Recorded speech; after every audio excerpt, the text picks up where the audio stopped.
Hi, and welcome back to Friends for Good. Today is April 30th. This episode comes out on April 31st, and we are on our ninth episode.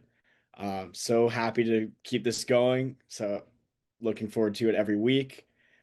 This week's theme is all about accepting change and why change is a good thing. So to kick it off, I'm going to start with a story that my friend Chloe just shared with me. Shout out Chloe Zapantis, my friend from college. Um, on the topic, here's a species that just will not have changed. They don't mess with it. The green sea turtles are making a comeback. The green sea turtle, it was on the brink of going extinct back in the 1970s. There was overhunting and habitat loss, and it nearly wiped them out. But over the last few decades, people stepped in, started protecting beaches, banning hunting, and giving them space to recover. And now female turtles have started returning, more nests have show up, and the population is actually growing. And in many regions, they're no longer considered endangered. And I just think it's proof that even when something feels too far gone, action can bring it back. And that really just made my day because I love sea turtles. I think of the awesome skater guy from Finding Nemo. Um, What was his and name? Like, oh, oh, what was his name, dude? I'm gonna look it dude, up. I'm gonna look it up while you're going. all right, all right. But yeah, he just I love that Crush. crush, crush. Shout out Crush, man. I don't crush, and his little kid, the man. Yes, dude. But, Yes. but on a real note, it's definitely important to protect endangered species, and in this case, bring them back. And so I loved hearing that. Made my day. So yeah, shout out to Green Sea Turtles and shout out Crush. Zach, it's like our Earth Day quote from last week. We are on Earth to take care of each other. We are on Earth to, I can't remember the second part, but it was we are on Earth to take care of each other. And it's not just humans. We're also on Earth to take care of our friends and our animals, our animal companions too. And really good story. Who doesn't love the green sea turtles? They're beautiful creatures. And I imagine there are a number of benefits to having them in our ecosystem versus not.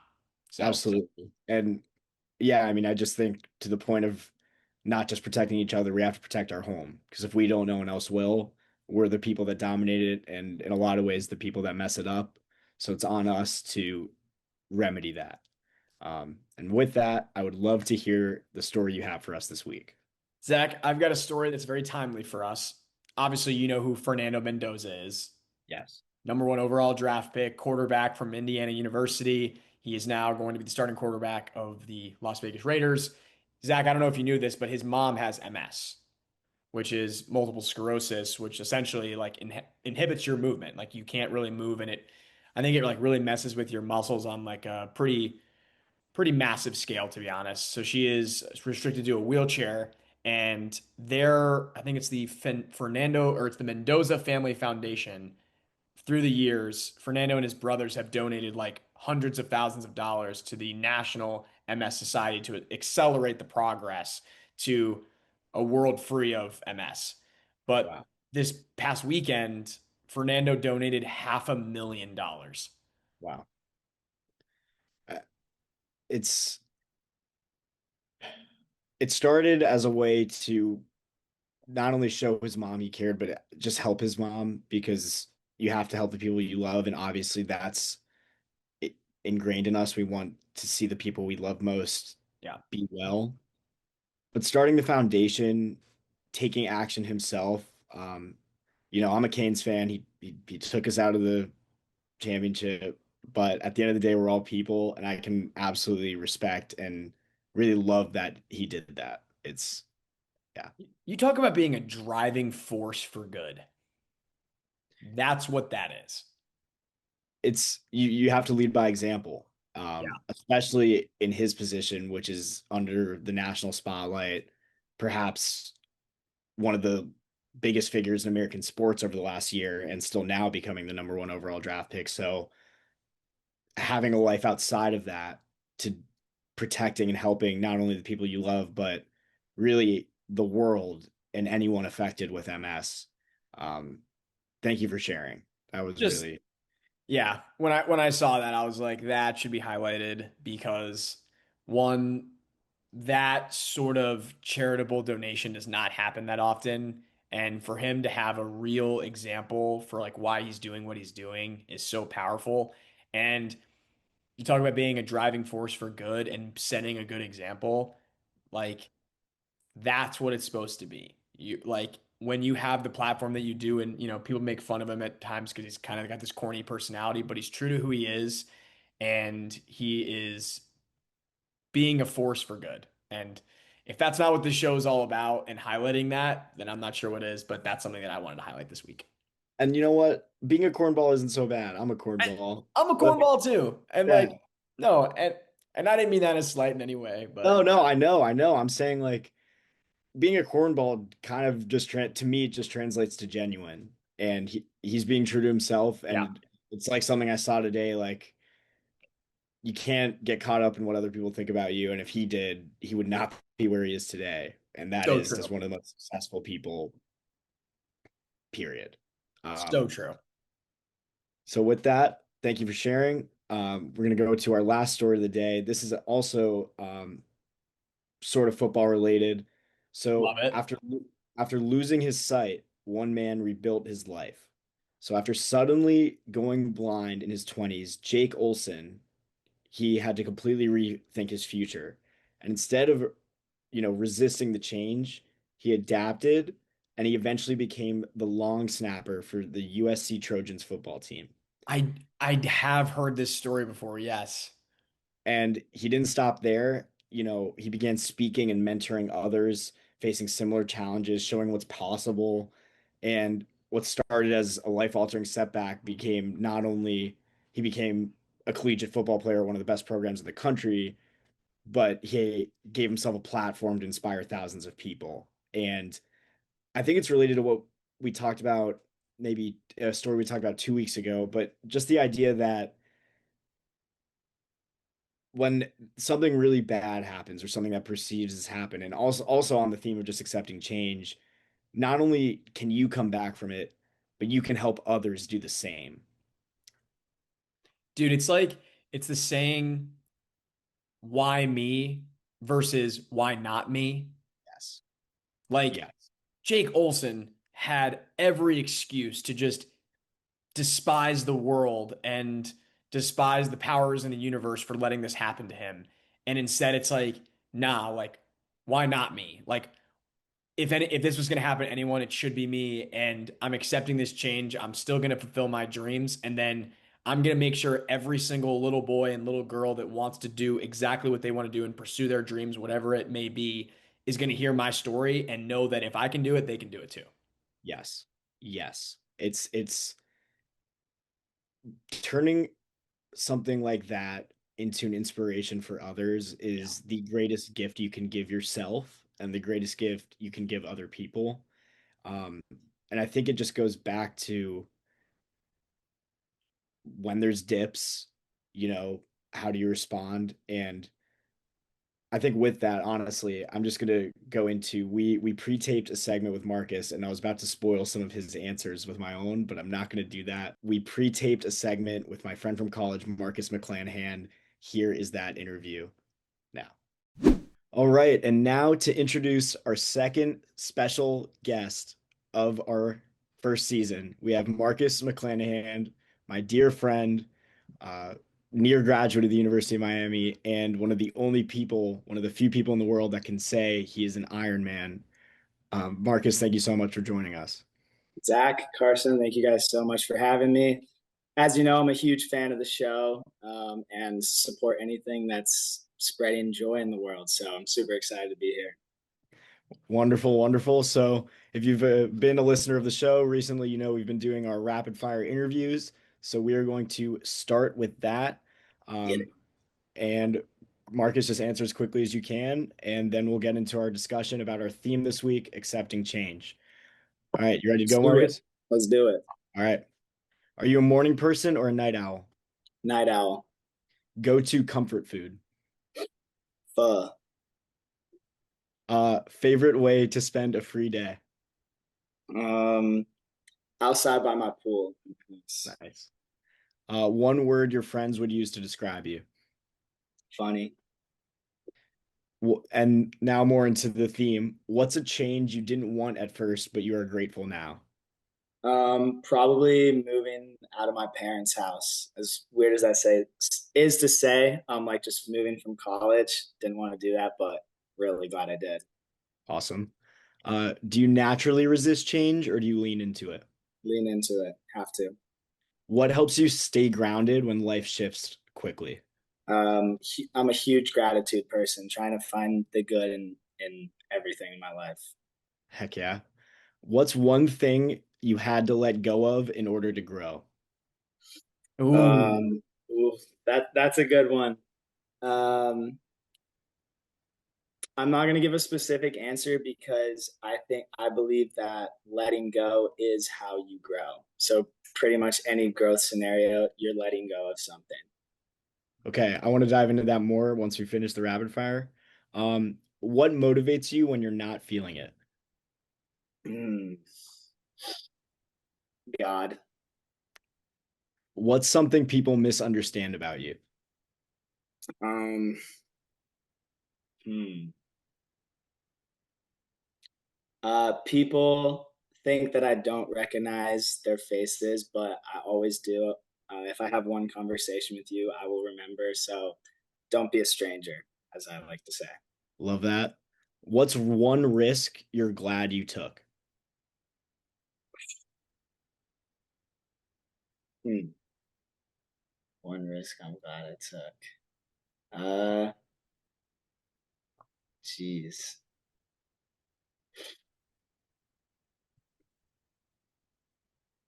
That's a tough one. That's a tough one. This is a good Um, one. Zach's asking the hard hitting questions today. Honestly, probably doing the Ironman. I would say that was like risky because I put a lot of. If I failed, it would have been tough here, but I didn't. So, It's awesome. If you could give your younger self one sentence of advice or even a word or two, what would it be?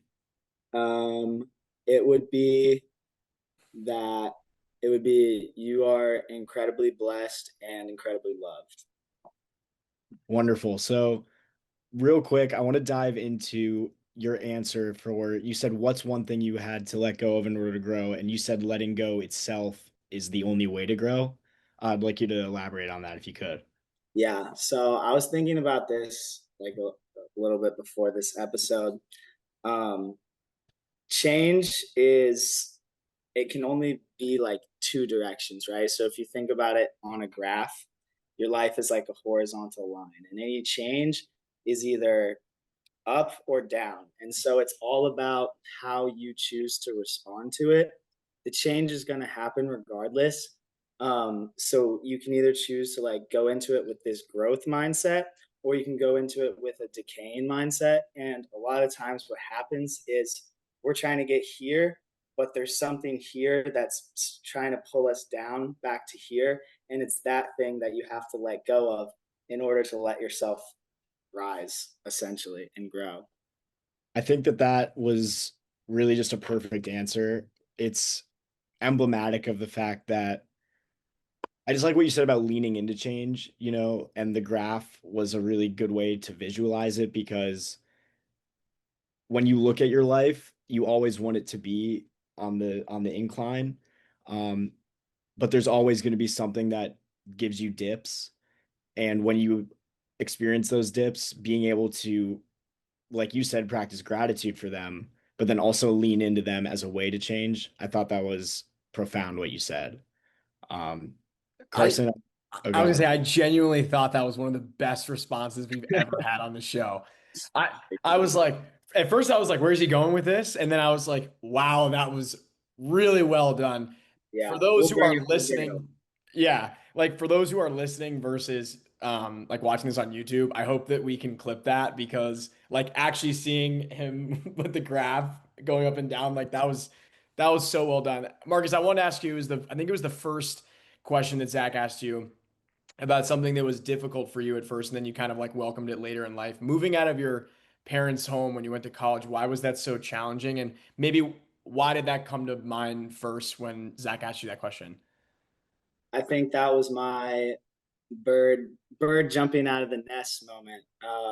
Had That's just the nature of childhood.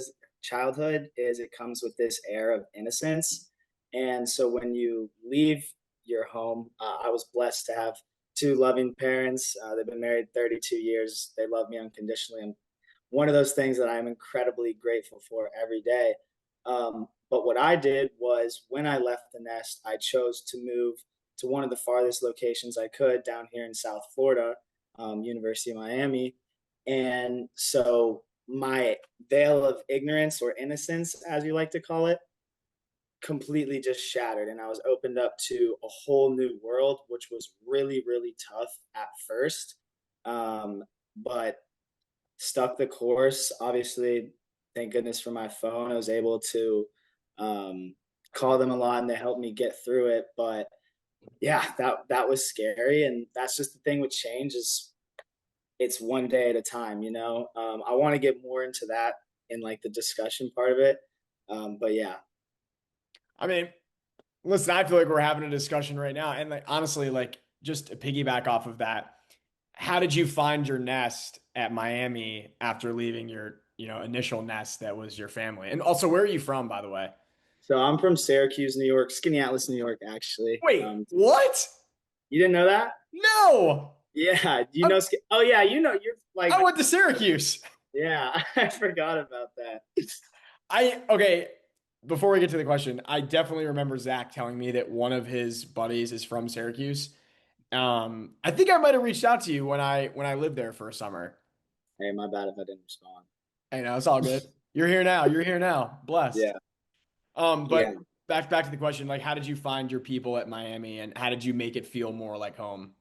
yeah. I'm glad you worded it like that because it. I also think that you need to have a nest everywhere you go. Your role in different nests is gonna be different depending on where you go. So like growing up, you're the baby bird, but then you leave, and now you kind of have to find your own way. And so, as much as I created a nest for myself, I like to think of it as you can only love other people as much as you love yourself.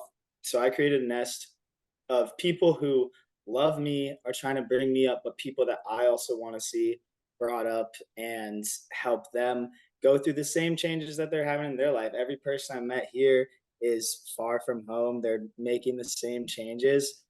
That's the great thing about being humans is we rely on connection. So I think that I just I'm a huge believer in friendship. Zach, I love you. You've been my Zach was actually like one of the first really foundational friends that I had at the University of Miami, and he showed me a whole new way of thinking, and we brought each other up. There was times when I was down and he brought me up. There's times when he was down and I brought him up, and that's our responsibility. As much as we have that responsibility on ourselves, you should never, ever, ever underestimate the ability that you can have on another person's life.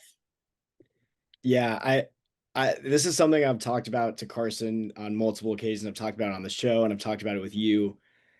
It's just a vivid memory, and I'm sorry for our consistent listeners if I'm beating a dead horse, but Marcus gave me a phone call when I was just at my absolute worst, and it really just changed everything for me. And it was in the same vein of what Marcus just said, in that when you build your nest and when you have these people around you, you can't let them fall or you fall by the transitive property, right? So he made it a point to lift me up when I was so down so that I could get back to where I was and so that I could continue to support him as a friend and so that he wasn't friends with a bum, and that truly is something that I'm so grateful for. And with the exclusion of Carson and my older brother, Marcus is probably the most similar person to me that I've ever met. So just finding you and just the way that our friendship has gone has really changed everything for me. But I wanted to ask a follow-up. Wait, Zach, can I just jump in really quickly? Yeah. Just a lot of what Marcus said reminded me of our conversation. And Marcus, I don't know if you listened to this episode, it's episode 7, when we talked about how people in your life are meant to be an addition and not a necessity. you know, because Yeah. go ahead. I saw a great quote by this girl who actually goes to the University of Miami. She said that you're supposed to find people who overflow your already full cup. A lot of people like to think that Wow. you like that. I thought that was That is genius. so profound, Yeah, actually. I don't even know if I have to elaborate on it, honestly. No, but I think it's so true, the right? Like you should you should do your best. I'm not gonna say everyone lives their most fulfilled life, but you should try your best to live a fulfilling life and do what you love, and then have people in your life that you can share that life with. I remember my mom was saying like you never want someone that's like your absolute everything because you want them to share your life with you. You don't want them to actually be your life, you know? Yeah. Yeah, So, I think part of love, if if you're not okay with not having something, you don't truly love it because then you have that attachment to it. And I don't think you can love things that are like an attachment or a necessity, if you will, because nothing's really a necessity. If it was a necessity, then you're not in like the place mentally yourself to let that thing in your life. Because then yep, if it tries to go, it's going to hurt both of you in the right process. on. So And true.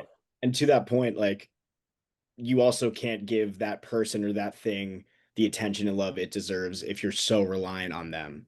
It sort of becomes like a parasitic relationship. It has to be give and take for it to succeed. Um, I wanted to ask a follow-up, just sticking on the theme of change. You know, you're a week out from graduating Miami, which for me, when I did it a year ago now, which is crazy to say, um, you know, college was the most fun time of my life, and I met so many incredible people, and it was a really tough adjustment for me because for me, college was kind of all play, no work. And you've had a different experience. But my adjustment has been so like sharp, and I'm finally at a point where like the struggles I faced when I first moved to New York and started my life are much easier. And so I just wanted to ask how you're feeling about graduation, what you're looking forward to about starting this next chapter, um, but also the things that you're afraid to let go of. All right. So here's my big take on change. When you change is all about, sorry, accepting change and making the most out of change is all about presence. Change in of itself, it's like you're going from one situation to another situation.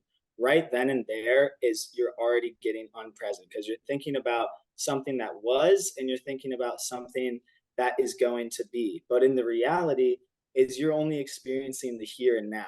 So my mindset, graduation is literally living day by day. Zach, you know, Master Uguay, been my lock screen for however long, biggest I've preacher of known you. presence since you've known me, literally. Um, so just like staying present in the day by day, and like I said, you're either only growing or decaying. At any given moment, you can only choose what you're doing in the here and now. So you need to choose it going for growth, going for choosing loving yourself, loving the situation that you're going into, being grateful for the situation that you're leaving, instead of fearful of what's to come, instead of missing what you had and being dreadful that it's gone. It's your choice, you know? So stay present. Zach, it just always comes back to being present, doesn't it? Always. It's That's all there is in this world. Really, like the present moment. If we want to get deep, the present moment is eternal. Like we said, you can't step outside of what's going on right now. The good thing about the present moment is that it is made in love and joy. Anything outside of that, the past, the future, and our perceptions of it is just that's what anxiety is, you know? So if you stay present, then you can stay loving and try not to get caught in what's going on outside of your lane. I, I'm just so happy we got you on just because We were I, due. I was always wanting for you to come on just because we've had so many conversations over the years where you've enlightened me, especially with this talk. So I'm happy that our listeners get to share that with us. Carson, I know you wanted to talk to Marcus about his Iron Man if you wanted to ask that. Yeah, Marcus, first and foremost, that is an unbelievable accomplishment. And two, I just ran a half marathon over the weekend, Hey, and that was, congratulations. thank you. I appreciate that. And like that was one of the hardest things I've ever done. But then when we got you on to hear that you run an Ironman, just unreal. And then to get to my question, what made you want to do that? Do you remember a actual moment in time where you were like, I'm going to start doing this, and why? Like, what was your reasoning? And real Yeah, quick, real quick. If anyone does not know exactly what an Ironman is, it is you start with a 2 mile swim, right? And then 2.4. 2.4 mile swim, 100 something mile bike ride, 112-mile bike and then a marathon to finish. and then you finish with a marathon. And correct me if I'm wrong, you finished in 14 and a half hours. 14 hours, Yeah. 11 minutes. Holy. Insane, dude. Insane. Yeah. Thank you. Yeah. So the decision to do the Ironman, it's interesting because I'm not, by the end of it, I was not the same person who made that decision, but I'm really thankful that I did make that decision. I was I was in one of those low places in my life, and I recognized that. And I just thought that I felt kind of emotionless. I played sports in high school. Sports was a huge part of my life. That brought me so much like emotion and passion. And I kind of just felt like I wasn't really working towards something. So I didn't feel that passion for something. So what I wanted to do was something physical. So I was like, all right, what is the hardest possible physical thing that I can do? I found the Ironman, thought that that was pretty challenging. A buddy of mine, shout out Hatcher Gutchis, I wouldn't have done it without him because he did it the year before. So that put the belief in my mind that it was actually possible for someone like me to do it. Um, and yeah, I just set out to do something super hard, believing in myself and knowing that the person I would be by the end of it, although different, would be better off for it. You know, Go ahead. no, I was just gonna say it comes back to what we talked about last week, Zach, about like discipline and keeping yourself accountable. And what was your friend's name again? Or my Hunter? Hatcher, Hatcher. Hatcher. Like having that person in your corner as a pillar to sort of like a goal almost. The reason I ran the half marathon is because my little brother ran it on Saturday. I was like, if my little brother can do it, like I definitely can. And that was a motivating factor. So that's interesting that that was a reason why you thought you could do it and obviously did. Yeah. A cool statistic. So I think it's either Roger or Robert Bannister. He was the first man to ever run a sub 4 minute mile. For the longest time, scientists thought that it was impossible to run a sub 4 minute mile. Something like 1960s, maybe I want to say. Bannister goes and does it. And then in the next year, 26 more people run a sub 4 minute mile. So what that goes to show is just like when you can accomplish anything. It's just so much easier if you see other people doing it. Going back to like the people, our nest, the people that you surround yourself with. That's why it's important to bring them up because they're going to bring you up too. So So true, man. So true. And I was just gonna say kind of exactly the same vein of what you two brought up, and that is just that when you see someone else that you know do something crazy like that, it's almost like when it instills the belief in you, it really allows you to believe that you can do anything. And I think that comes in the exact same light of embracing change, and that is someone has to do it first, and anyone's capable of doing something first. And just leaning into that and leaning into that challenge is so important. And you both motivate me greatly. I've never ran a half marathon. I think the highest I ever got was 10 miles, but I've been motivated recently. And so I'm going to try and get out there and just do something really challenging. yeah, Um, I wanted to ask you how's the rest of your house feeling about graduating? Like, are you kind of instilling your opinions on them, or are some people more struggling than others with it? And Marcus, really yeah, quick, if you want yeah, to plug like what you're doing post grad, like I'm sure that'd be Yes. something that people would love to hear and hear about what you're doing. yeah. Yeah, so post grad, I'm working for Visa in their Atlanta office, doing like a rotational program for them. So going into the payments industry, I'm super stoked about it. It was a hard interview process and a great program. So Excellent. very excited about that. But that being said, I never been to Atlanta before, like never even stepped foot. Another one of those situations where you're going into something that is completely unbeknownst to you. You have no experience in it. And you either have the choice to rise or the choice to fall. You have to rise to the occasion. It's the same thing that I did coming to school, is creating a whole new network of people. And now I get the opportunity to do that again. I've met so many people here at Miami who I love dearly and have changed my life. And now I'm going to get the opportunity to potentially meet a whole new web of those people. That's awesome. I'm not scared for nothing. That is awesome, you know? And As for my house, I've been preaching presence like for the past month now. We're just doing it day by day, and we're doing it together and having fun doing it. Marcus, I just want to just something you just said, which has actually stuck with me for a very long time. And it was something that I feel like my parents instilled in me from a young age. You said, I get the opportunity to do this. Like, I get the opportunity to move to a new place. I get the opportunity to make new friends, make a new network of people in my life. That is so profound because you think about all the people that would say, I have to go do this. I have to get a job. I have to move to a new city. It's like, no, it's like that's something you get to do. Like, just getting a job and getting the opportunity to go move somewhere and experience all these new experiences is such a thing that you get to do. Like, in that in and of itself is such a privilege. And I love that that's your outlook on be on like life and this stage of your life too, because I don't know, I feel like Zach and I have talked about this ad nauseum. I would say 6 months after you graduate is probably the biggest transition period that you'd experience to your life to this point. The only second to that would be when you go to college, like bar none. So I Yeah. just love that you said that because that's something that I take to heart too because like I moved to Green Bay, like I had nobody here. I am so fortunate that I have built a little network of friends and I love my job and my grandparents are close by, but like I definitely viewed it as like I get the opportunity to do this and me 2 years ago, 3 years ago, 10 years ago would have been jumping at the bit to know that I was doing this thing when I turned 22.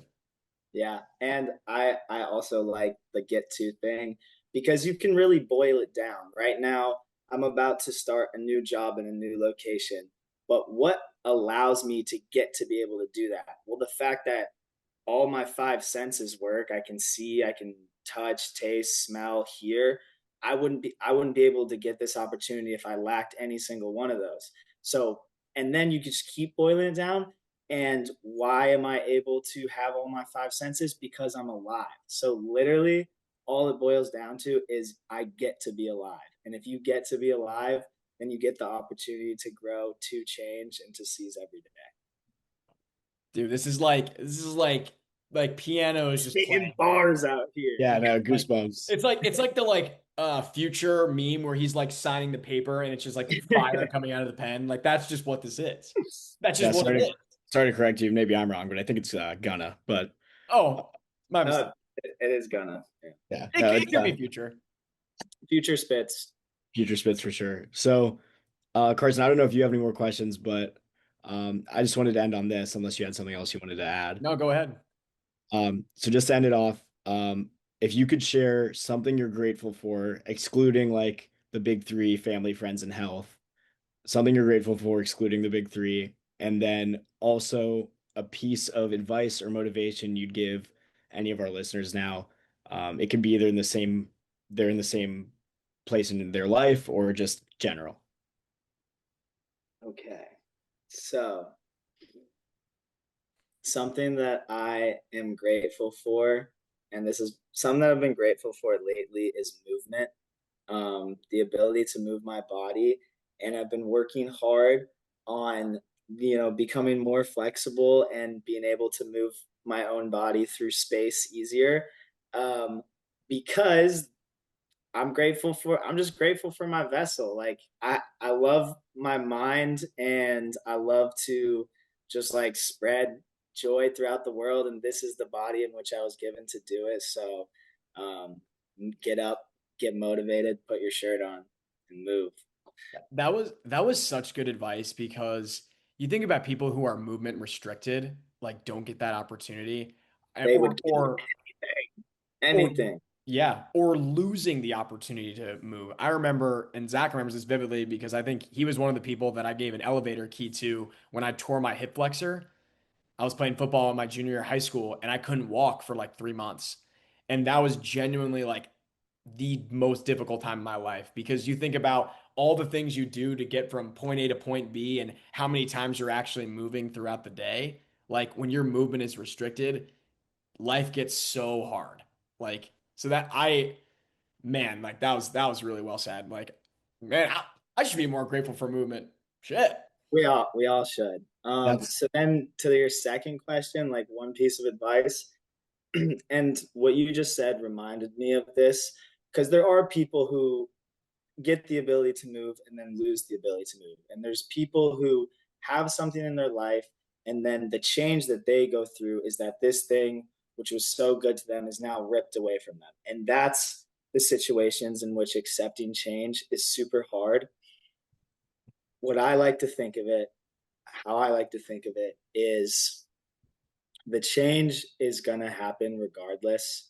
Um, all that you can do, I guess we're just going to bring it back to presence. Just be present. Find the good in every situation because there is good to be found. If you're going through something hard, lean on your people. I promise you have people that love you. Love yourself because you can only love others as much as you love yourself. And yeah, be excited that you get the opportunity to live your life, make a name for yourself, and spread love to others. Marcus, have you ever heard the story of Inky Johnson? I have. So I challenge you to watch his motivational video after this because his story is really unique in that he was supposed to be a top 30 draft pick, played corner at the University of Tennessee, experienced a stroke mid-game, lost the usage of his left arm, and instead of actually, I don't want to give up the rest of the story because you should watch it, but it is a really good example of learning to accept your change and then being a vessel for why change is inevitable and why it is good. So I challenge you to watch that after this because I think you'd actually really enjoy that. Inky Johnson will do. Inky Johnson. so with that. First, I just want to, Carson or Marcus, give yourself a round of applause because Hey, give y'all self a round of applause. listen, Y'all created a platform to spread joy. Like, come on, it's hype. look, I appreciate it. We appreciate it. I just want to say that my first, like when we first recorded our first episode, Carson's already a trained pro and like a really good reporter. But me, I did not speak very well and I struggled. You came on here ready to go, like an absolute pro, gave excellent answers. Thank you so much for your time. Thank you for everything you gave to our listeners because I thought that was fantastic. Thank Uh, you. so with that, you are free to go. We really appreciate you coming on. Hey, gentlemen, have a great rest of your night. Stay present, stay blessed. You too. Tell the boys I say hi. Will do. Thanks, Marcus. All right. Shout out Marcus. That was an incredible interview. Might have him back. We want to have him back. But with that, we're going to wrap up our show with our quotes, our silent heroes, and then finally our wins of the week. Carson, you want to kick us off with your first quote? I do want to kick us off with our first quote, Zach. And this is a quote that was actually forwarded to me by my twin sister, Morgan Fowler. So, Morgan, if you're listening, just remember that I do often read our texts and I am listening. So, her quote was, "If your eyes are blinded with your worries, you'll never see the beauty of the sunset." Whew. If your eyes are blinded with your worries, you'll never see the beauty of the sunset. I think that really ties hand in hand with the interview that we just did with Marcus and just the theme of being present. And accepting change. Yes. It's Because I remember something that Marcus said was thinking about like some of the worries you might have of your next circumstances when in reality, if you're just where you are right now, those thoughts won't even like enter your consciousness right. because you're so just between your ears right here instead of thinking about what's to the left or to the right or really what's in front of you or what's behind you. It's exactly what we discussed of just like the past and the future, they're not real and they don't necessarily matter to you. All you have is right now. And understanding that is the only way to move forward. Also realizing that life is beautiful. Yes. Yes. Like, Practice gratitude. yeah, like I'm sitting here in my apartment. We just filmed an amazing segment with one of your really good friends who you have cultivated a relationship of multiple years. We get to do this every week. It's something I look forward to, and it's something I get to look back on too. But like when we do this, I feel like I'm very present in having our conversation and making sure all of my thoughts get out because one, I really enjoy doing this, and two, this is just fun. Yes. And I agree completely. Like when we're in this mode, I'm not really thinking about anything else. And I get so much joy from that. It's like we're only talking about all the great things. I'm not thinking about any of the other things. Like I'm just Uh, up. I'm just up the whole time. it's good to feel like we're practicing that great quote. You know what I mean? Also, Um, like, yeah, I don't want to ignore a beautiful sunset. no, Like, why never. would I ever do that? Not me. Tell you that much. I'm gonna I'm gonna get my own. I'm gonna get mines. All right, I'm gonna move on to my quote. I have two today, but I'll just go. We'll go back. Um, growth and comfort. This is a quote from Jimny Ramady. She's the former CEO of IBM. Oh, cool. Growth and comfort do not coexist, and it's just perfect for what we're talking about and what we just discussed with our discussion, Marcus, and that is there is no moving forward and embracing change if A, you don't let go of something, but also if you're staying put and you're not taking risks and you're not open to the fact that your life is going to change because it will change. If you don't accept that and you limit yourself, you can't grow. Um, It's so also that like sometimes to embrace great change, you got to make yourself a little uncomfortable, you know? yes, Like, yes. did Steve Jobs just happen to make Apple happen? Like, no, like he took a million risks, and you could say that about every single person ever that does anything. But Every it, successful person I know has taken multiple, not just one or just one massive gamble that and usually that gamble just comes down to believing yourself. That's usually the gamble and that's a shot you should take 10 out of 10 times. and honestly, if you have a driving force for why you do what you do, you'll be uncomfortable for a little bit, but I think you'll find that when you embrace that change and lock in on what you really want, I think you'll come back to like I'm actually pretty okay with like my certain circumstances right now. It It will be uncomfortable for the short term, but it will not last forever.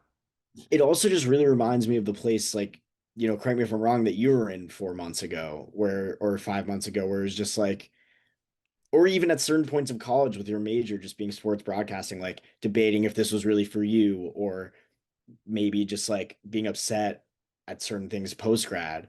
And now you're in a place of what we just discussed, and that is you're grateful to be in the situation you're in. You're doing what you love, and the good stuff will come from that. But you know, Yep. being being patient and continuing to make yourself uncomfortable is the only way to get there. I've always said patience is a virtue. Like, and it's something that I keep trying to build on in my day to day and just like waiting and letting the good come to me. I remember you asked me on my rapid fire weeks ago, do you have to go out and get change or do you let change come to you? And I was like, oh, I definitely like let change come to me. Like I think you should just let life live its course. If you ever feel like you have to make a change, your circumstances are dire, but I think for the most part, it's just about, like Marcus said, just staying up here, just staying in your lane. And, everything's worked out so far. Like Yeah. I got very few complaints. And when I've complained, I've always found that it's again only been in the short term and in the long term it ends up working out. There's a quote from Ray Lewis, who's maybe not the best figure to bring up on the show, but he always talks about effort and pain. You can give effort 100% of the time. Pain will not affect you 100% of the time. It could last a day, it could last for a week, it could last for a month, but eventually it will subside. But he Yes. said that life really boils down to pain and effort, because pain is not something that will last forever, but effort is something that you can always give. Yes. Yes. You always have that in you. And just going back to the idea of just complaining, like I find that when I'm in my worst mental state, it's always because I have a why me like attitude or a complaining mindset. Whereas the thing that I'm complaining about really wasn't so bad or really isn't so bad. And just bringing myself back to understanding that is so important for me. You also look back and you like kind of just draw back on your situation and you're like, why am I complaining? You know, Yes. like my circumstances are really not that bad. They could be so much worse. And it's like what I talked about in the conversation with Marcus and what I've talked about ad nauseum in past episodes. If past you would be grateful and excited for where you are now, you got nothing to complain about. Yeah, absolutely. And it's even like with things in my life now, like I had my mind set on moving to New York my junior year of college, and I didn't know that that was going to happen till a year later. And if junior year me also at a point where like I was not in a good place could see me now, like man, he'd be happy. And I just need to remember that. Right? Zach, this next quote that I have is perfect for our conversation about Earth Day last week, but then your story you bring up about the sea turtles and taking care of our planet and that we're really never too far gone. So my quote is, the creation of 1,000 forests starts with one acorn. And that's kind of twofold for me because one, it goes back to what you said earlier. You're never too far gone. You can always be rebuilt. And two, the conversation we had with Marcus where he said that Robert Bannister was the first person to break the 4 minute mile.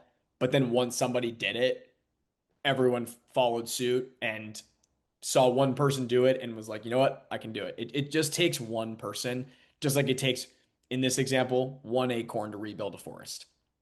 Absolutely. Like it has a ripple effect put when you do something that like the 4 minute mile that was previously thought to be impossible, and then the next year 26 or so people do it, and then you plant an acorn and it becomes a forest. It's all the same, it's all in the same vein. It's the belief that when you see something happen, you realize that, oh my God, it can happen. I can do this. And also important to note that even if you haven't seen it happen before, why not you? You know, why can't you be the guy or the girl to go and do that? Yeah. So that, yeah, that hit. I just love that quote, man.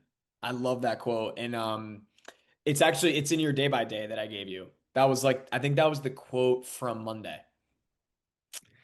There it is. Sir. So with that, I'll get into my last quote. This was my favorite that I found. This is from Lao Tzu. He's the Chinese philosopher. He's credited with being the founder of Taoism. Um, if you do not change direction, you might end up where you are heading. Say it one more time. If you do not change direction, you might end up where you are heading. And It's almost like a double negative. It's so yeah, interesting.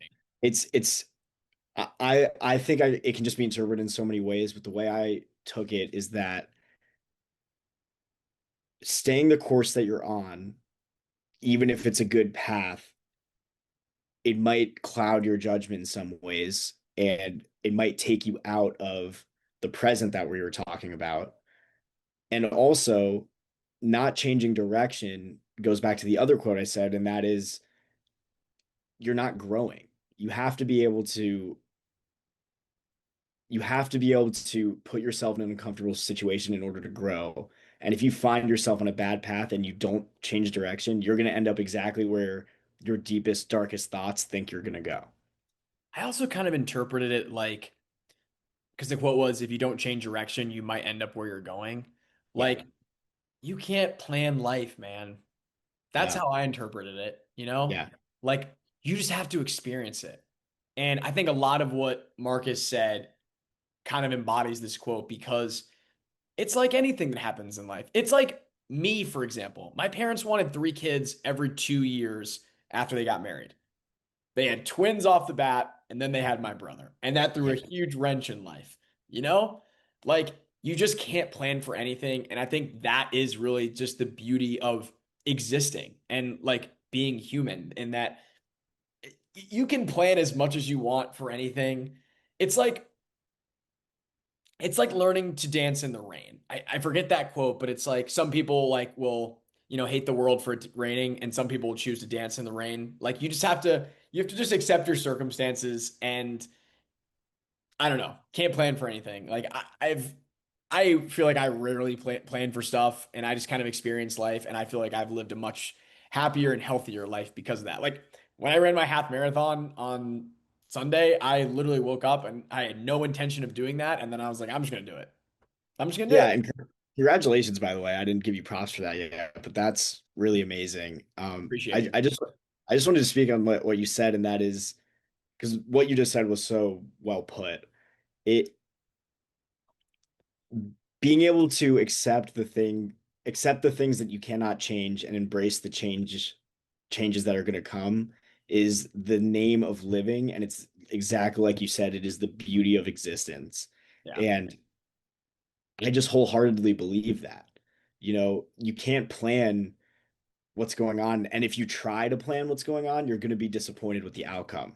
So save yourself the disappointment That's it and right there, Zach. That's it yeah, right there. save yourself the heartache and just be present. It's always what it comes back to every time. Master Oogway. Master Oogway. But that's why they call the present a gift. Yes, sir. Those, So dude, I think those are some of our best quotes. I think so too. Can Uh, can you run through your two, and then I'll run through mine, and then we'll get to our silent heroes. Just so I just feel like those four we just got to run back again. Absolutely. So my first one, growth and comfort do not coexist. Period. And your second one? If you do not change direction, you might end up where you are heading. Oh, so good. I love that one. You got to send me that one. Like I feel like I might need that for like a Like a whiteboard. Like, yeah, yeah. yeah. My two quotes again. First one's from Morgan. If your eyes are blinded with your worries, you'll never see the beauty of the sunset. And then the second one was from the Day by Day, which was the creation of 1,000 forests starts with just one acorn. I We love were that. I money. love, We were dude. money today. We just been doing this all day. We just been James Harden cooking, man. Insert Harden, insert gonna clip. Put it All down. of that. All of that. All right. I Um, think with that said, I think we should start with your silent hero. sure. I have two today. First one, our mutual friend. We're filming this on April 30th. It's not coming out till April 31st, but Amelia Katz, it is her birthday today. Oh, no way. Happy- Wait, April 30th? yeah, you got to text her, dude. Oh, You dude, I missed it. totally got to text her. Amelia and Abe, two of the people that just changed my life in so many ways. I'm so grateful for both of them, and just really, I don't know, really special, nice people. Just wanted to give a birthday shout out. Carson's texting her now, I think. I am. I literally am. And my second silent hero, and I think this is the definition of a silent hero, are trees. Um, all they do, they don't talk, they don't make a lot of noise, but man, do they make the world a better place. And speaking of the endangered sea turtle, I mean, trees are doing all right, but I don't know, I'm just grateful for them, and I wanted to give them a shout out. I love trees. Zach, doesn't it make you very grateful to remember that we grew up in a very green neighborhood? Yes. Yes. I like where I live in Green Bay, like it's like, I mean, it's not as metropolitan as New York, obviously.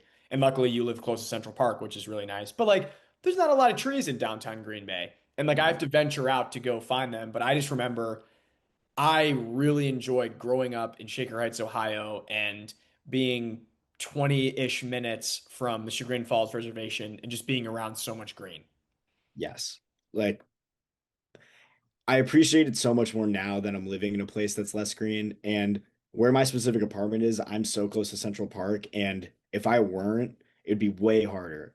And it all honestly makes me not want to move away from Central Park just because I realize how much I need that green in my life for my Yep. happiness, for the fresh air, for the whole different mood trees provide when you're around them. It's really incredible. Bro, they provide life. Yes. Like without them, our lives would be our quality of life would be much worse off without trees.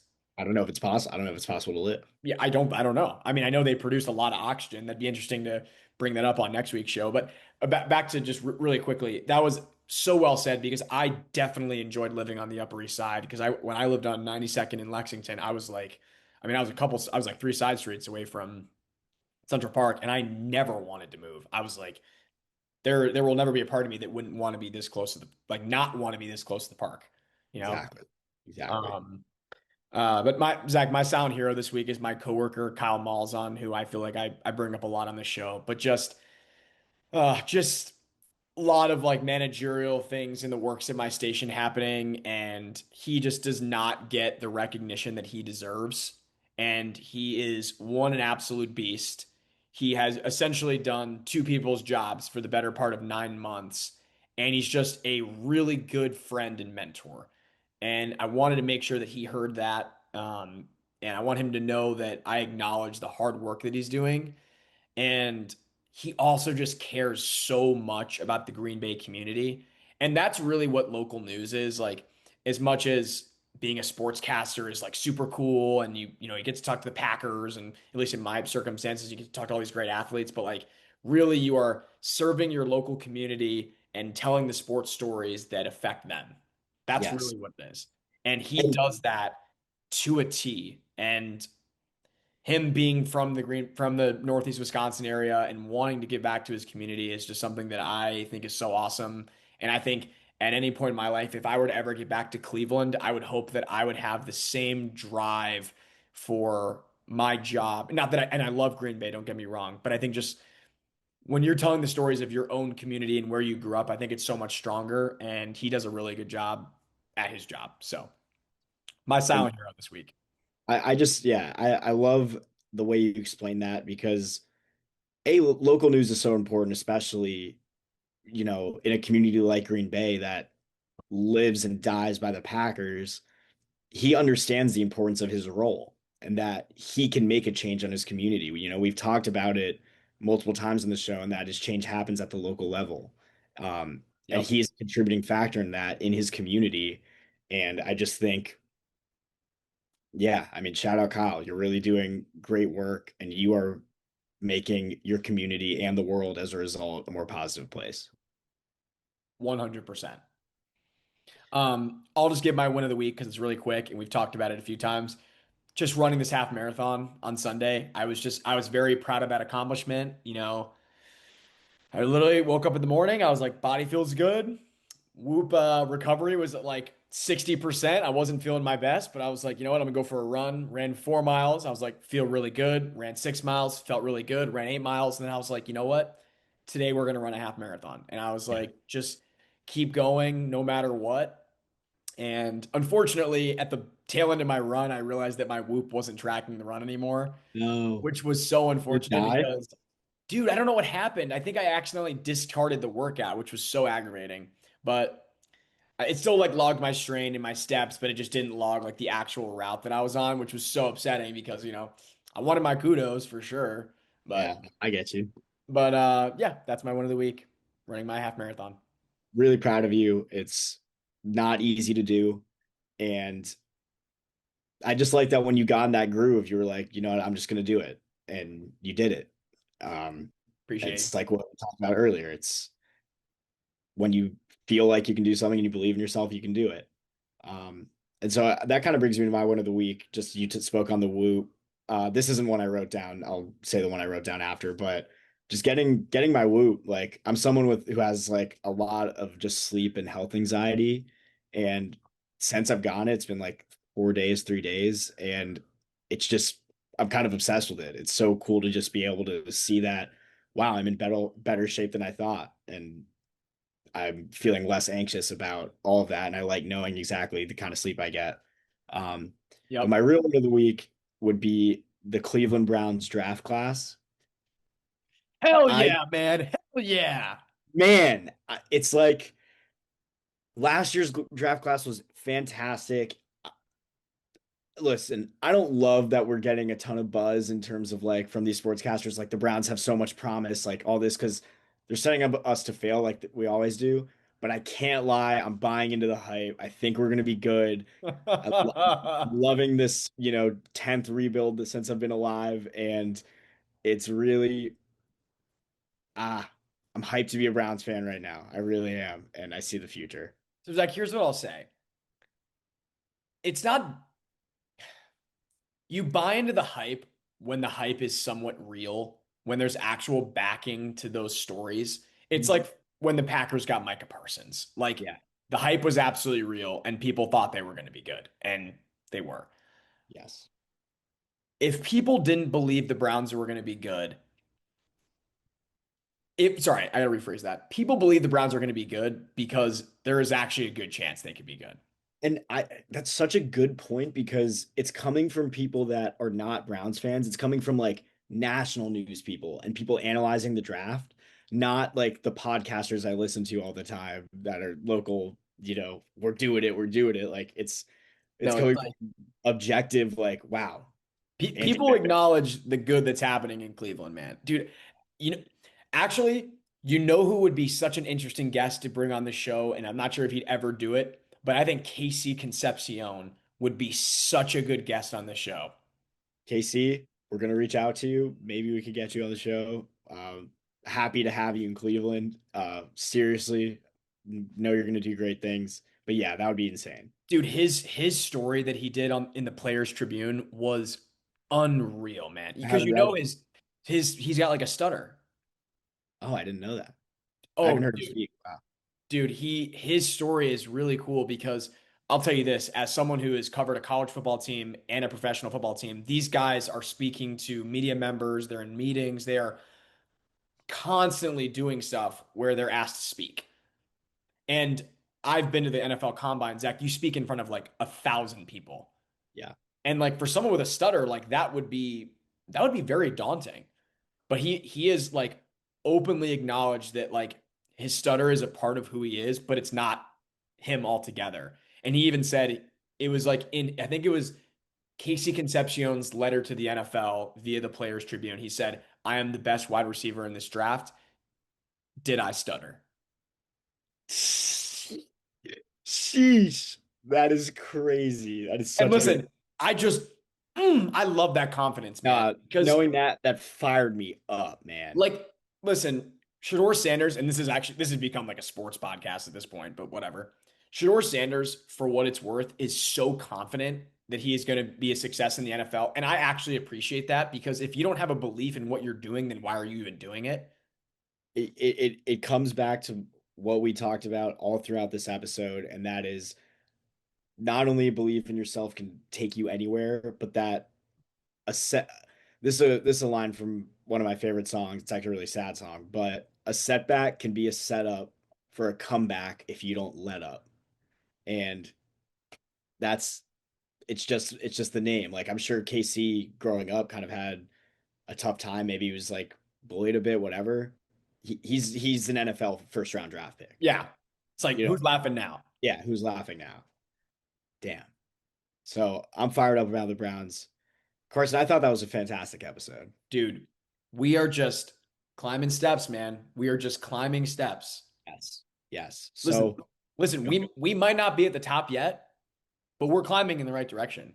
hey, I'm focused on here and now, and what we're doing here and now is wonderful. So, with that, thank you so much for tuning into episode 9. We will be back again next week for episode 10. Get us on YouTube and Spotify, and we will see you next week. Thanks so much. Peace.